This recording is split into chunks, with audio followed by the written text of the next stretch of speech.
अभिनेत्री कंगना रनौत एक बार फिर सुर्खियों में हैं। हिमाचल की मंडी लोकसभा सीट से उनको बीजेपी का टिकट मिलते ही उन पर ऐसा अटैक हुआ जिसने तमाम हेडलाइंस को पीछे छोड़ दिया।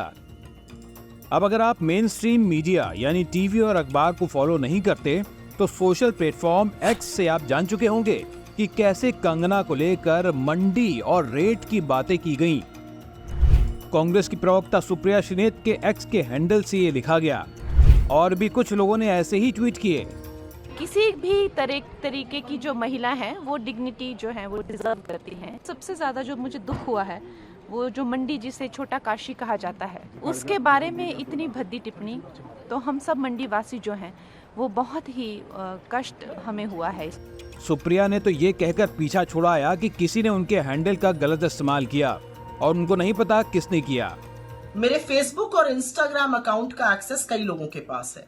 उसमें से किसी एक व्यक्ति ने आज एक बेहद घृणित और आपत्तिजनक पोस्ट की।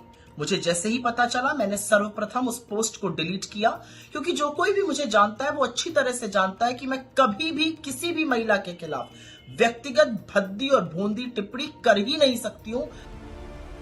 कांग्रेस पार्टी ने इस बयान से दूरी बना ली और कांग्रेस के नेता और हिमाचल के मुख्यमंत्री सुक्खू ने कंगना को हिमाचल की बेटी बताकर लीपा पोती भी कर दी। हिमाचल की बेटी है, हिमाचल में उनके माता पिता रहते हैं, उनके पिताजी जिला मंडी में उन्हें हमने कांग्रेस कमेटी का जनरल सेक्रेटरी बनाया था, तो हिमाचल की बेटी है। उधर बीजेपी इस मामले को महिला सम्मान से जोड़कर इस विवाद को जिंदा रखने की कोशिश में लगी हुई है। लेकिन इतना सब कुछ होने के बाद भी मीडिया का एक बड़ा वर्ग इस पर चुप्पी साधे बैठा हुआ है। कहा जा रहा है कि कंगना कोई राष्ट्रीय मुद्दा थोड़ा ही है, उस पर कुछ कहा या किया जाए। ये वही मीडिया है जो पहलवान साक्षी मलिक और विनेश फोगाट पर गला फाड़ कर चीख रहा था कि इस देश में महिलाओं की इज्जत के साथ खुलेआम खिलवाड़ हो रहा है। यहाँ तक कि उस मुद्दे पर देश के प्रधानमंत्री तक से सीधे सवाल पूछे जा रहे थे, लेकिन सुप्रिया श्रीनेत को लेकर किसी ने एक सवाल नहीं पूछा। सवाल सिर्फ कंगना रनौत का होता तो भी एक बार मान लिया जा सकता था कि किसी एक व्यक्ति विशेष की बात है, लेकिन यह अकेला मामला नहीं है जब किसी नेता पर पर्सनल अटैक किए गए। कर्नाटक की कांग्रेस सरकार के एक मंत्री शिवराज टंगाडागी ने अपने समर्थकों से सरेआम कहा कि जो भी मोदी मोदी के नारे लगाए उसको थप्पड़ मारो। तमिलनाडु की डीएमके सरकार में एक मंत्री अनीता राधाकृष्णन ने प्रधानमंत्री को लेकर भी कुछ ऐसी भद्दी गाली दी जिसे न तो हम सुना सकते हैं और न ही दिखा सकते हैं। इसको लेकर बीजेपी चुनाव आयोग के पास भी जा चुकी है। अब इन सब के बीच में दो सवाल उठते हैं। पहला सवाल ये कि क्या देश की राजनीति में इस तरह के व्यक्तिगत कमेंट्स और व्यक्तिगत गाली गलौच बढ़ती जा रही है? ऐसा नहीं है कि इसको लेकर सिर्फ एक ही पार्टी जिम्मेदार है।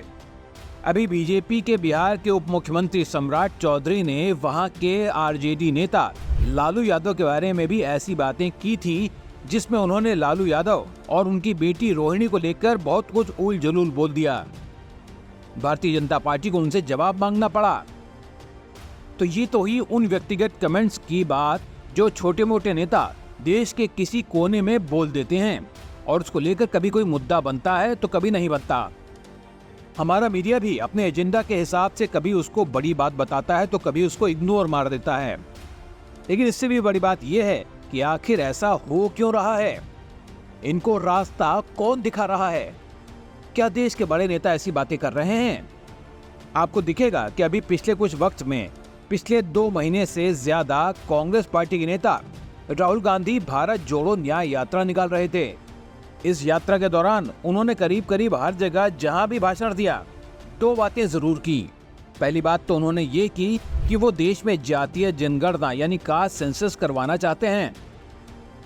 लेकिन दूसरी चीज जिसको उन्होंने एक तरीके का नुक्कड़ नाटक बनाकर रखा हुआ था वो ये कि इसमें वो प्रधानमंत्री नरेंद्र मोदी, गृह मंत्री अमित शाह और बिजनेसमैन गौतम अडानी को लेकर एक नुक्कड़ नाटक सा खेल रहे थे।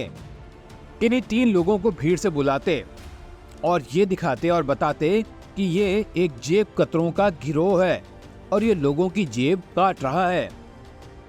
और ऐसा नहीं था कि किसी का नाम लिए बगैर ये बातें की जा रही हैं। राहुल हर बार ये 3 नाम जरूर लेते थे। अब सवाल ये है कि राहुल गांधी ये पहली बार नहीं कर रहे थे।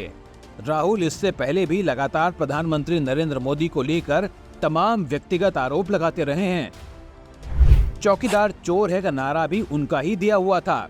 ये बात अलग है कि उसका उन्हें कोई फायदा नहीं हुआ, उल्टा बीजेपी ने उसका फायदा उठा लिया और कांग्रेस को सीधा नुकसान हुआ। सवाल ये भी है कि राहुल गांधी ऐसा क्यों करते हैं। राहुल गांधी को अगर प्रधानमंत्री नरेंद्र मोदी से व्यक्तिगत तौर पर नफरत या चिढ़ है तो क्या वो उनके भाषणों में झलकनी चाहिए, क्योंकि अगर वो ऐसा कर रहे हैं तो हर छोटा बड़ा नेता जिससे नफरत करता है उसको लेकर व्यक्तिगत टिप्पणी करने लगेगा। उसको कौन रोकेगा भला। तो क्या ये वास्तव में एक राष्ट्रीय मुद्दा नहीं है कि देश की सबसे बड़ी पार्टियों में से एक का सबसे बड़ा नेता देश के प्रधानमंत्री का नाम लेकर ऐसी बातें बोलता है।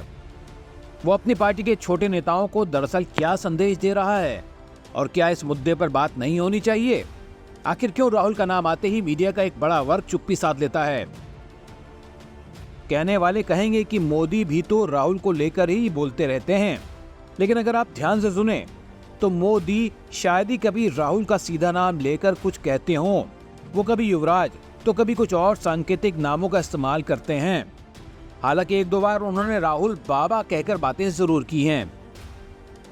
आप ये देखेंगे तो आप पाएंगे कि लगातार कांग्रेस के तमाम नेता पीएम मोदी का नाम लेकर तमाम तरह की बातें करते हैं, आरोप उछालते हैं, व्यंग कसते हैं। ये बात अलग है कि हर बार नरेंद्र मोदी अपने ऊपर होने वाले इस तरह के हमले, ऐसे तानों को अपने पक्ष में भुना ले जाते हैं। तो ये था दोस्तों आज का हमारा एनालिसिस। आपको वीडियो कैसा लगा नीचे कमेंट करके जरूर बताएं। अगर वीडियो अच्छा लगा तो लाइक और शेयर करना भी ना भूलें। चैनल को सब्सक्राइब करेंगे तो ये हमारा रिवॉर्ड होगा और हम ऐसे और वीडियो बना पाएंगे। मिलते हैं कल एक नए वीडियो, एक नए विश्लेषण के साथ। तब तक के लिए खुद का ख्याल रखिए। नमस्कार।